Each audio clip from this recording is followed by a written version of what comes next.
Assalamualaikum warahmatullahi wabarakatuh. Halo teman-teman semuanya, jumpa lagi pekan ini dengan Miss Ros.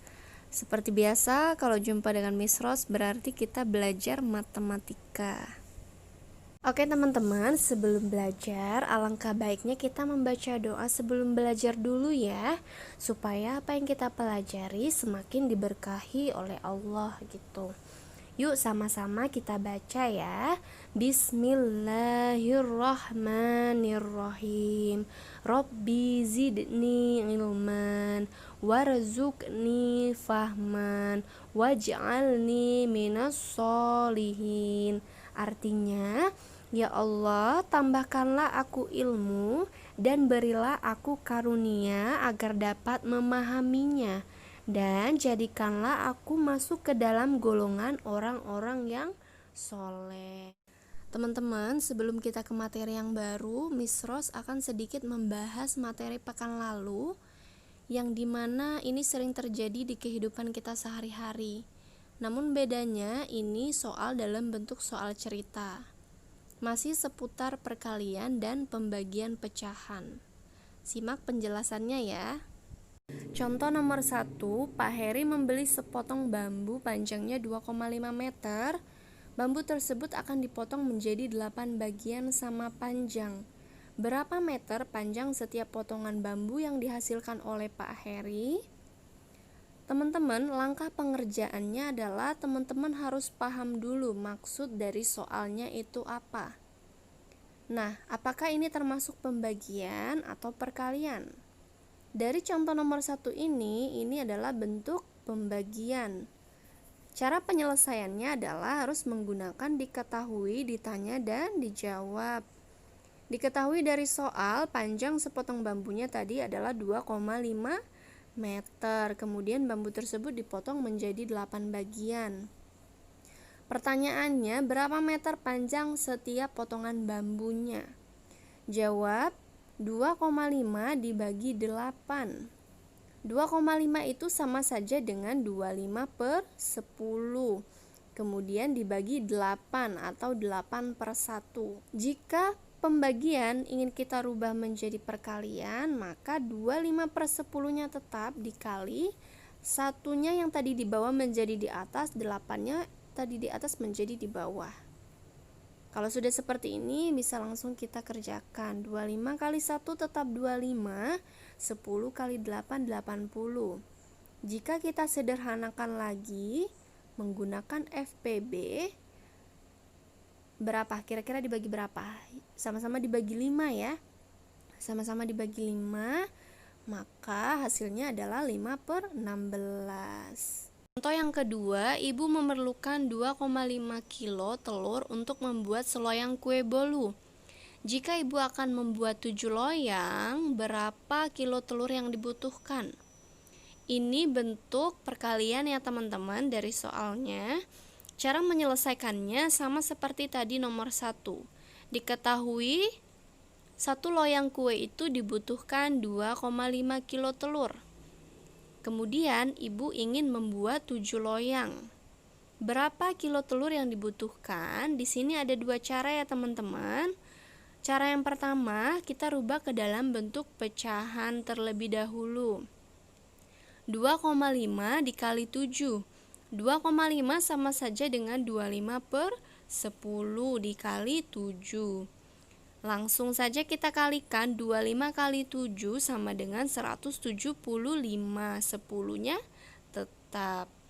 Nah, jika kita rubah ke dalam bentuk pecahan campuran, maka 17 5/10. Jika kita sederhanakan lagi dengan sama-sama dibagi 5, maka 17 1/2. Nah, cara duanya malah lebih gampang. Langsung saja 2,5 dikali 7. 5 kali 7 sama dengan 35. 5-nya kita tulis, 3-nya kita simpen. 2 kali 7 sama dengan 14. 14 tambah 3 sama dengan 17. Maka hasilnya adalah 17,5 atau 17,5. Jadi banyak telur yang dibutuhkan untuk membuat 7 loyang kue adalah 17,5 kilo telur. Gitu ya teman-teman. Sekarang kita masuk ke materi baru ya, yaitu tentang perbandingan. Simak penjelasannya ya. Contoh, umur Andi adalah 15 tahun dan umur Budi adalah 20 tahun. Berapakah perbandingan umur Andi dengan umur Budi? Teman-teman, sebelum kita menyelesaikannya, teman-teman perlu tahu dulu nih pengertian dari perbandingan. Perbandingan adalah proses membandingkan nilai atau besaran dari dua hal atau lebih yang sejenis dan dinyatakan dalam bentuk yang paling kecil atau sederhana.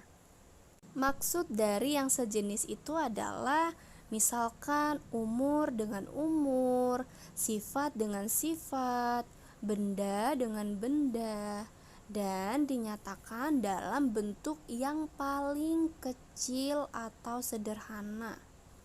Dengan itu adalah A banding B, atau bisa juga dengan A per B. Sama saja ya teman-teman.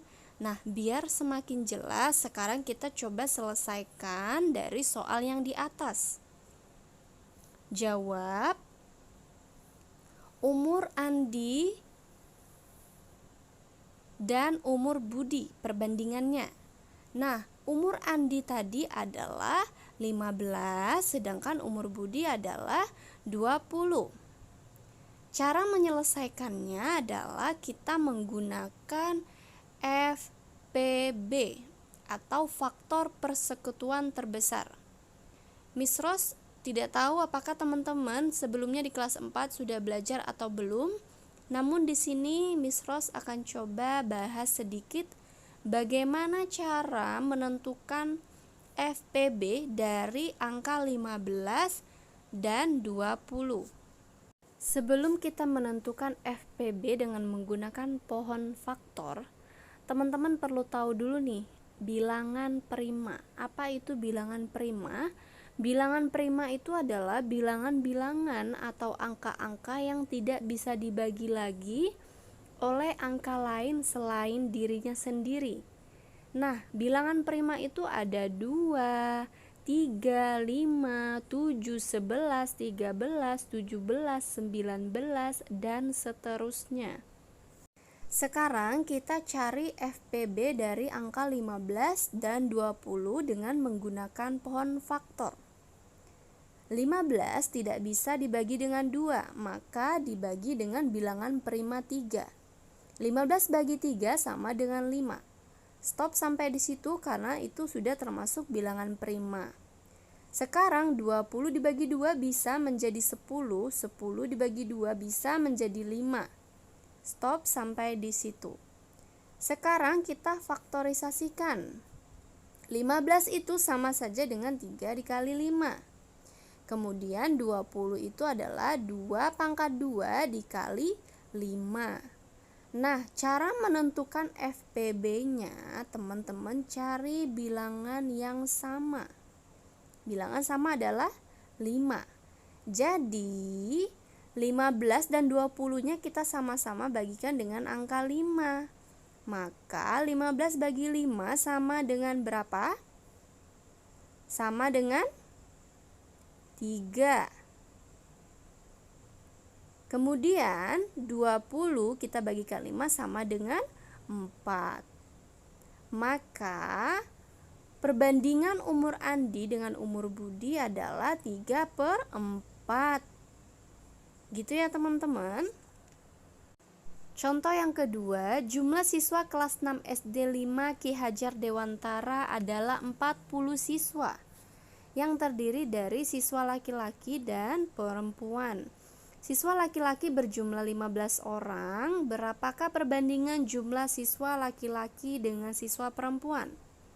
Jadi yang diketahui di sini adalah total siswanya ada 40 siswa dan siswa laki-lakinya ada 15 orang. Di sini kita cari dulu jumlah siswa perempuannya, baru bisa kita bandingkan. Nah, cara mencari jumlah siswa perempuannya itu adalah dengan cara apa?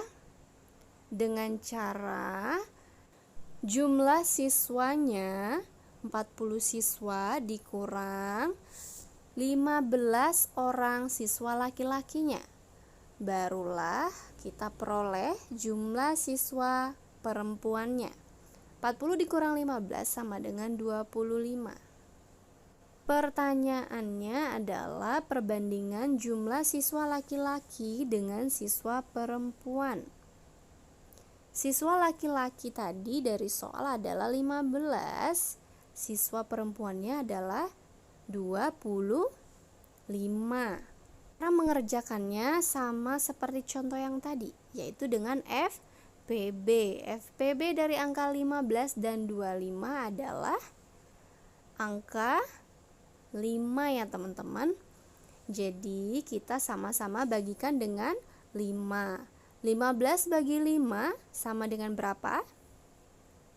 Sama dengan 3. Kemudian 25 dibagi 5 sama dengan 5. Maka perbandingan jumlah siswa laki-laki dengan siswa perempuan adalah 3:5. Contoh yang ketiga, Paman memelihara ikan nila dan mujair. Perbandingan bibit nila dengan mujair adalah 7:9. Bibit ikan mujair berjumlah 450 ekor. Berapakah banyak bibit ikan nila? Jadi perbandingan ikan nila dan ikan mujair adalah 7:9. Dan yang diketahui bibit ikan dari mujair adalah 450 ekor. Pertanyaannya adalah banyak bibit dari ikan nila. Nah, bibit nila, cara mencari rumusnya adalah nilai atau jumlah yang ditanya itu sama dengan perbandingan ditanya. Perbandingan ditanya berarti 7-nya kita jadikan sebagai pembilang. Kemudian mujairnya 9 kita jadikan penyebut dikali jumlah ikan mujairnya 450. 450 kita bagi dengan angka 9. Bisa ya, yaitu 50. Jadi langsung bisa kita kerjakan. 7 dikali 50 sama dengan 350. Kita ke contoh yang keempat, yaitu tentang perbandingan selisih. Soalnya adalah perbandingan siswa laki-laki dan perempuan di kelas 5 adalah 2:3. Selisih banyak siswa laki-laki dan perempuan adalah 7 orang. Berapa banyak siswa laki-laki dan perempuan masing-masing? Jadi yang ditanya itu adalah jumlah masing-masing siswa laki-laki dan perempuan. Siswa laki-laki adalah 2 perbandingannya dan siswa perempuan adalah 3. Nah, bagaimana kita cara menentukannya? Selisihnya sudah diketahui yaitu 7 orang. Sekarang kita cari jumlah masing siswa laki-laki dan perempuan. Rumusnya adalah jumlah ditanya sama dengan perbandingan ditanya per perbandingan diketahui dikali jumlah diketahui. Sekarang kita cari siswa atau jumlah siswa laki-laki terlebih dahulu. Perbandingannya adalah berapa tadi? Yaitu 2. Nah, cara menentukan penyebutnya adalah tadi di soal diketahui selisih banyak siswa laki-laki dan perempuan adalah 7 orang. Berarti penyebutnya kita selisihkan antara siswa perempuan dan siswa laki-laki. Yaitu berapa? 3 dikurang 2 sama dengan 1. Maka itulah penyebutnya. Kemudian kita kalikan dengan 7. 7 itu adalah yang sudah diketahui di soal, yaitu selisihnya. Nah, sekarang bisa langsung kita kerjakan. 2 dikali 7 sama dengan 14. 14 dibagi 1 tetap 14. Maka jumlah siswa laki-lakinya adalah 14 orang. Sekarang kita cari jumlah siswa yang perempuannya. Perbandingannya tadi adalah angka 3. Kemudian penyebutnya adalah angka 1, sama seperti yang di atas. Kemudian kita kalikan dengan 7 selisihnya. 3 dikali 7 sama dengan 21. 21 dibagi 1 tetap 21. Maka jumlah siswa perempuan adalah 21. Sekarang kita cek jawaban, apakah benar selisihnya sama dengan 7? Betul ya, 21 dikurang 14 sama dengan 7. Sekarang kita ke contoh yang terakhir, yaitu perbandingan jumlah. Jumlah buah mangga dan apel di sebuah keranjang adalah 90 buah. Perbandingan banyak buah mangga dan apel adalah 7:8. Berapakah banyak buah mangga dan apel masing-masing? Jadi tadi mangganya 7, apelnya sama dengan 8 perbandingannya ya. Nah, total dari apel dan mangga itu adalah 90 buah.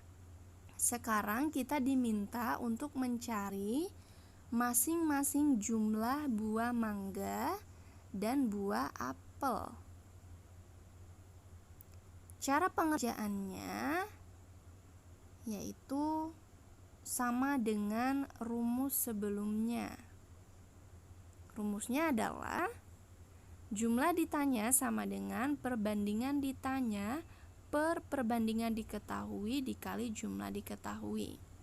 Sekarang kita cari dulu yang buah mangganya dulu. Perbandingan buah mangganya tadi adalah 7. Cara menentukan penyebutnya adalah dengan cara kita harus menambahkan perbandingan antara buah apel dan buah mangga. Berarti berapa? 7 ditambah 8. Rumusnya juga ada di buku paket ya teman-teman. Kemudian kita kalikan dengan jumlah total buah mangga dan buah apel, yaitu 90. Jika kita jumlahkan maka 7 per 15 dikali 90.